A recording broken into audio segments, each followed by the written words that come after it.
1965 के पाकिस्तान के भारत पर होने वाले हमले के पूर्व चीन ने भारत के ऊपर हमला किया था 1962 में।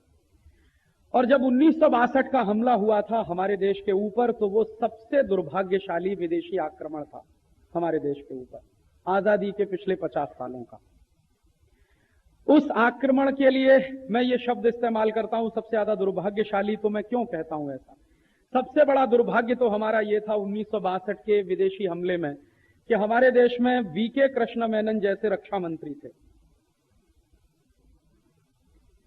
आप कहेंगे ऐसी कौन सी खास बात है जिनके लिए आप बोलते हैं कि बड़े दुर्भाग्यशाली थे?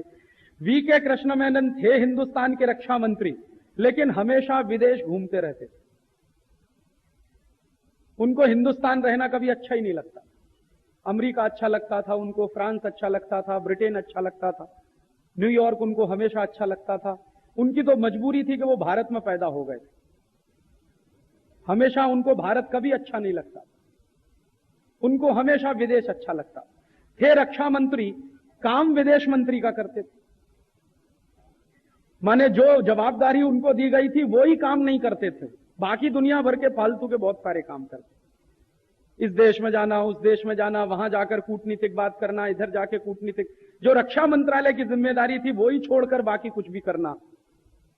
और वो किस तरह के मानसिकता के व्यक्ति थे, कैसे बुद्धि थी उनकी, कैसी बुद्धि चलती थी, उसका एक प्रमाण मैं आपको देता हूं। 1960-61 के आसपास एक बार संसद में बहस हो रही थी, तो उन्होंने एक प्रस्ताव रखा अपनी तरफ से। क्या प्रस्ताव रखा? उन्होंने कहा कि देखो जी, पाकिस्तान तो अब हमारा दोस्त हो गया, हमने उनसे समझौता कर लिया 1948 में। अब पाकिस्तान ने बोल दिया है कि वो तो कभी हमला करने वाला नहीं है, दुनिया में आजू बाजू में और कोई हमारा दुश्मन है नहीं, तो हमको ये सेना रखने की क्या जरूरत है, सेना हटा देनी चाहिए।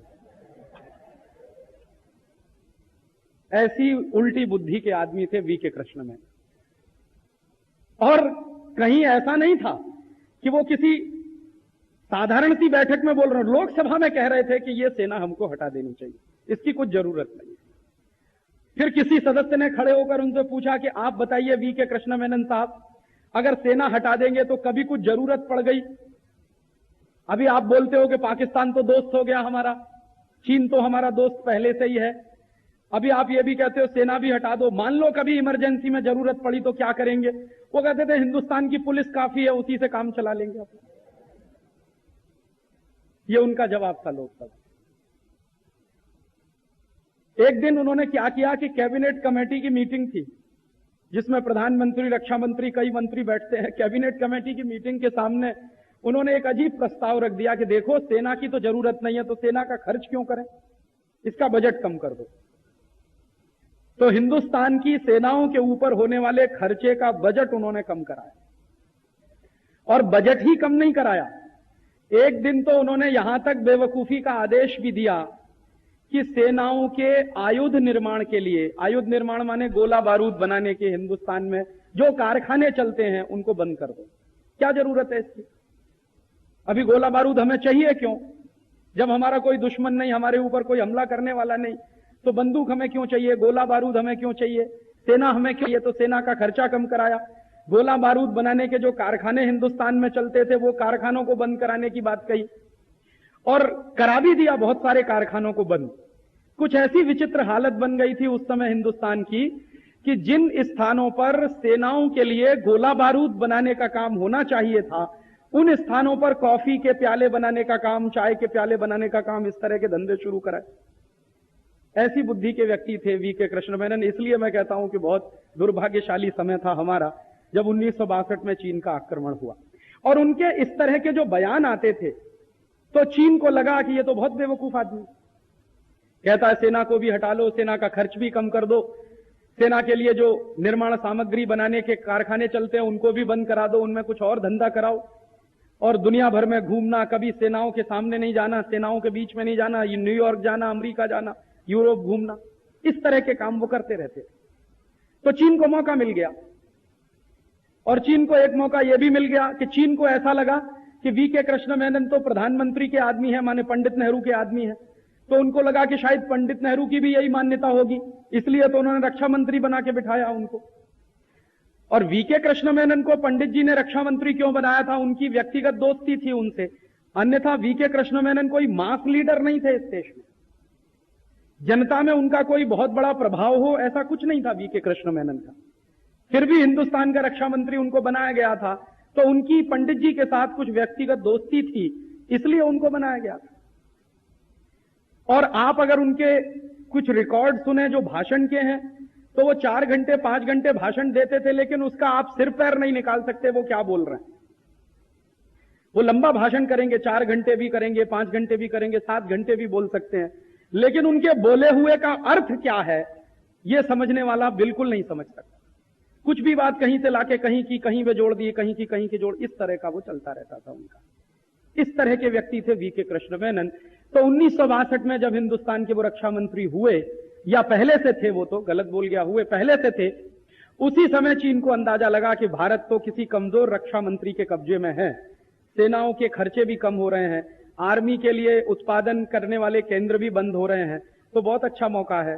चीन को ऐसा लगता था कि एक इलाका है हमारे देश का जो दुर्भाग्य से आज हमारे पास नहीं है, चीन उसको ताक में बैठा हुआ था, अक्साई चीन का इलाका। तो 1962 में अचानक से चीन ने भयंकर हमला। चीन के हमले के पहले हमारे देश की परिस्थिति क्या थी? मैंने आपको बताया कि हमारे देश के बॉर्डर पर से आर्मी के कई लोगों को वापस बुला लिया गया था और आर्मी का बजट कट कर दिया गया था। आर्मी के लिए सप्लाई लाइन कमजोर हो चुकी थी। चीन ने हमला किया नॉर्थ ईस्ट में। आज हम जिसको अरुणाचल प्रदेश कहते हैं, आज से 40 साल पहले वो नेफा प्रदेश होता था, नेफा कहलाता था। तो नेफा प्रदेश के इलाके में चीन ने पूरी ताकत से हमला किया, और चूंकि वहां हमारी आर्मी नहीं थी, बॉर्डर करीब करीब खाली पड़े हुए थे, तो चीनी सैनिक दन दनाते हुए घुसते चले गए। और जब चीनी सैनिकों के सामने कोई प्रतिरोध नहीं हुआ भारतीय सैनिकों की तरफ से, तो चीनी सैनिकों ने अपना मनमानी किया। सबसे खराब काम जो उन्होंने किया कि उस नॉर्थ ईस्ट के इलाके में, नेफा प्रदेश के इलाके में हजारों बहनों के साथ बलात्कार किए चीनी सैनिक। और उस इलाके में जो नौजवान किस्म के लोग होते थे उनको बिल्कुल बुरी तरह से मारा, तोड़ा, काट दिया उनको। अब बेचारे नौजवानों के सामने कोई हथियार नहीं था, वो लड़ते कैसे? नॉर्थ ईस्ट में जो इलाका है, आप में से कोई गए हो तो मुझे मालूम नहीं, मैं तो जा चुका हूं। वहां तो ऐसे मुश्किल इलाके में लोग अपना जीवन बिताते हैं कि रोज का जीवन चलाने में ही बहुत तकलीफ होती है, ऊपर से कोई विदेशी हमला हो जाए तो उसको रोकने में तो और भी तकलीफ होती है। रोज का जीवन ही उनका एक तरह का आक्रमण जैसा ही होता है। तो वही रोज का जीवन उनके लिए मुश्किल था, ऊपर से चीन का हमला हुआ और इतने ताकतवर तरीके से हुआ, तो वो तो कभी उसके लिए तैयार नहीं थे। तो हजारों नौजवान मारे गए। और चूंकि हमारी आर्मी वहां से हट चुकी थी, तो उन नौजवानों के मन में एक तरह का विद्रोह और एक तरह की घृणा पनपना शुरू हुआ भारत की सरकार के विरोध। और वही घृणा और विद्रोह था जो आज भी वहां पर विद्यमान है। वहां आप जाइए तो कभी वो एक मौलिक सवाल पूछते हैं जिसका हमारे पास भी जवाब नहीं होता। वो कहते हैं, जब 1962 का युद्ध हुआ था तब तुम्हारी भारतीय सेना कहां थी? और वो सही प्रश्न करते हैं, उसका हम में से कोई जवाब नहीं दे पाता। तो वो कहते हैं कि जब हमारे ऊपर परदेशी आक्रमण हुआ और हम संकट में फंसे, तब तुम्हारी सेना ने हमारा साथ नहीं दिया, तब तुम कैसे कहो कि हम भारत में रहें? इसलिए उनके मन में अलगाव की भावना बहुत पैदा हुई उस नेफा के इलाके में। और वो अलगाव की भावना इतनी जबरदस्त हुई है कि वो कहते हैं हम तो अलग बनाएंगे, अपना बोडोलैंड बनाएंगे, ये करेंगे, वो करेंगे, ऐसा करेंगे, वैसा करेंगे। वो 1962 के उस चीनी हमले का दुष्परिणाम। उस दुष्परिणाम में 2 चीजें हुई। एक तो उन क्षेत्रों के रहने वाले निवासियों का भारत की सरकार पर से विश्वास टूट गया, जो सबसे खराब हुआ। मैं उसको सबसे दुर्भाग्यजनक मानता हूं कि किसी देश के इलाके के लोगों का सरकार से विश्वास अगर टूट जाए तो बहुत मुश्किल होती है उस इलाके में। तो उनका एक तो विश्वास टूटा, जो सबसे खराब हुआ वो ये। और दूसरा, उनकी जो तबाही हुई उसको देखकर वो हिल गए एकदम अंदर। हजारों हजारों कटी हुई लाशें आपके सामने पड़ी हो, हजारों हजारों बहनों के साथ बलात्कार हुआ हो और उनको मार दिया गया हो, तब आप उनके दिल में पूछिए कि कैसा दर्द का लावा फैलता। वो हुआ वहां पर। और उसके बाद जो सबसे खतरनाक एक तीसरी चीज हुई उस 1962 के युद्ध में, चूंकि हमारी सेना की कोई तैयारी नहीं थी, हमारे सैनिकों की कोई तैयारी नहीं थी और हमारे देश में सेना की सप्लाई लाइन भी बहुत कमजोर थी, तो चीन ने पूरी ताकत के साथ 72,000 वर्ग मील इलाका हमारा छीन लिया, जो आज भी चीन के पास है। उसी में अक्साई चिन का इलाका है जो चीन के कब्जे में है। और आप जानते हैं कि उसी 72,000 वर्ग मील के इलाके में हमारे देश का एक बहुत बड़ा तीर्थ स्थान है कैलाश मानसरोवर, वो भी चीन के कब्जे में है। अभी आप या मैं कभी कैलाश मानसरोवर जाना चाहें तो जा नहीं सकते तब तक जब तक कि चीन की सरकार की हमें रजामंदी ना मिले। चीन की सरकार से वीजा लेना पड़ता है। अपने देश के तीर्थ स्थान में जाने के लिए एक परदेशी सरकार से वीजा लेना पड़ता है। इससे ज्यादा अपमान की बात और क्या हो सकती है हमारे। वो हुआ 1962 में। जब यह युद्ध खत्म हो गया तो कैसे खत्म हुआ उसकी भी कहानी बहुत इंटरेस्टिंग है। पंडित जी को लगा कि अभी तो सब गया, अभी तो कुछ होने वाला नहीं, तो पंडित नेहरू ने अपनी तरफ से फिर अमेरिका को पत्र लिखा और अमेरिकी राष्ट्रपति को निवेदन किया कि आप किसी तरह से चीन के हमले को रोकिए। तब अमेरिकी राष्ट्रपति को लगा कि अब भारत सरकार हमारे कब्जे में आ सकती है और अब हम इनसे जो कहेंगे वो ये करने को तैयार होंगे। तो भारत सरकार पर कूटनीतिक दबाव बनाना अमेरिकी सरकार ने शुरू किया और उस कूटनीतिक दबाव के साथ अमेरिका ने फिर चीन के साथ बातचीत की और चीन के सैनिकों ने अमेरिकी सरकार को ऐसा बोला कि ठीक है, हम युद्ध विराम करते हैं, लेकिन 72,000 वर्ग मील जमीन जो हमारे कब्जे में है वो आप वापस करने के लिए नहीं करेंगे। तो अमेरिका ने कहा ठीक है, नहीं कहेंगे। तो वो 72,000 वर्ग मील जमीन चीन के कब्जे में ही रही और ऊपर से अमेरिका ने अपनी धौंस पट्टी दिखाते हुए हमारे देश को कहा कि देखो, हमने तुमसे शांति करा दी, हमने तुम्हारा समझौता करा दिया। वो शांति और समझौता हमारे किसी काम का नहीं था। अगर ऐसा समझौता होता कि चीन ने हमारी जो जमीन कब्जे में ली है वो हमको वापस करता और उसके बाद कुछ समझौता होता, शांति वार्ता होती, तो समझ में आता कि ठीक है, अमेरिका ने हमारे लिए कुछ किया। अमेरिका ने कुछ नहीं किया, करने का दिखावा किया, कुछ नहीं किया, सिर्फ दिखावा किया और युद्ध तो शांत होता ही थोड़े दिन बाद होता। लेकिन वो 72,000 वर्ग मील जमीन जो हमारी चीन के कब्जे में गई, उसको वापस हिंदुस्तान को दिलाने के लिए अमेरिका ने कोई प्रयास नहीं किया। जब पाकिस्तान ने ये सब देखा 1962 के युद्ध में, तब पाकिस्तान को हिम्मत हुई 1965 में हमला करने। और शायद पाकिस्तान की हिम्मत 1965 में एक और बात से बढ़ी, जिसको मैं बहुत दुर्भाग्य की बात मानता हूं, कि जब ये 1962 का युद्ध खत्म हुआ तो हमारी संसद में एक विशेष चर्चा सत्र आयोजित हुआ चीन भारत के युद्ध के बारे में। लोकसभा में एक विशेष बैठक बुलाई गई। उस विशेष बैठक में बहुत सारे सांसदों को अपनी बात कहने का मौका दिया गया। सरकार के सारे नेता बैठे, सरकार के सारे मंत्री बैठे और हमारे देश के बहुत सारे, उस समय तो बहुत विद्वान किस्म के लोग पार्लियामेंट में हुआ करते थे। महावीर त्यागी जैसे लोग पार्लियामेंट में हुआ करते थे, प्रकाशवीर शास्त्री जैसे लोग पार्लियामेंट में हुआ करते थे। तो ऐसे लोग थे पार्लियामेंट में, तो उनकी बात तो सरकार को सुननी ही थी। तो इसके लिए एक विशेष चर्चा सत्र आयोजित हुआ। उस चर्चा सत्र में जो भी वक्ता आए, जिन्होंने भी सांसदों ने, खासदारों ने भाषण दिया, सबके भाषण में से एक ध्वनि ऐसी निकलती थी कि ये 72,000 वर्ग मील जमीन हमारी कब वापस आएगी। महावीर त्यागी जी ने जब भाषण अपना दिया, उन्होंने तो बिल्कुल स्पष्ट सरकार को पूछ लिया, प्रधानमंत्री से पूछ लिया कि आप लोगों की गलती से ये 72,000 वर्ग मील जमीन हमारी चीन में चली गई।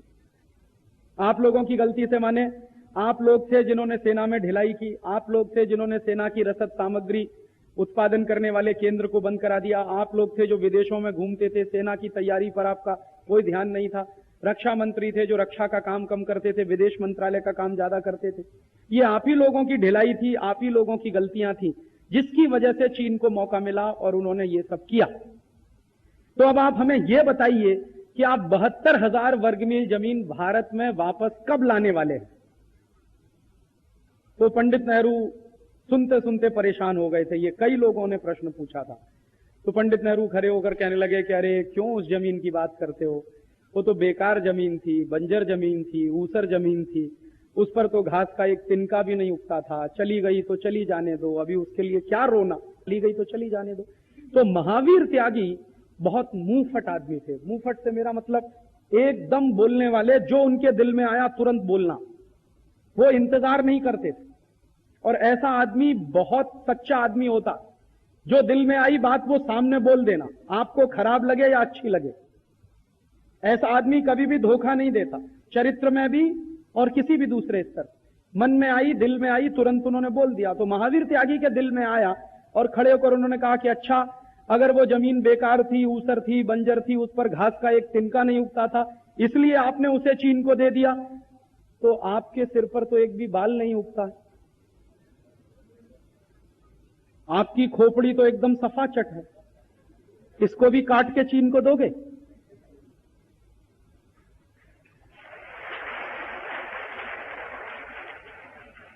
पंडित नेहरू को उम्मीद नहीं थी कि ऐसा जवाब आएगा। और उस समय तक परिस्थिति ऐसी ही थी कि पंडित नेहरू के सिर पर बाल नहीं थे एक भी, सिर करीब करीब उनका गंजा हो चुका था। तो खड़े होकर कह दिया शास्त्री जी ने, वो त्यागी जी ने, कि आपके सिर पर तो एक भी बाल नहीं उगता है, तो इसको भी काट के दे दो चीन, क्योंकि उस जमीन पर घास का तिनका नहीं उगता, आपके सिर पर बाल भी नहीं उगता, दोनों बराबर हैं। इस देश का एक प्रधानमंत्री खड़े होकर हिम्मत के साथ अपनी गलती स्वीकार करे संसद में कि हां, हमसे गलती हुई। पहली गलती तो यह कि बी.के. कृष्ण मेनन को रक्षा मंत्री बनाया। दूसरी गलती यह कि सेना की रसद सामग्री बनाने वाले उत्पादन केंद्रों को बंद कराया। तीसरी गलती यह कि सेना का रक्षा खर्च लगातार आपने कम कराया। तो कोई खड़े होकर संसद में ईमानदारी से अपनी गलती स्वीकार करे, बजाय उसके पंडित नेहरू ने अपनी गलती को सही साबित करने के लिए एक स्टैंड ले लिया। और क्या स्टैंड ले लिया कि वो जमीन चली गई तो चली जाने दो, उसके लिए क्यों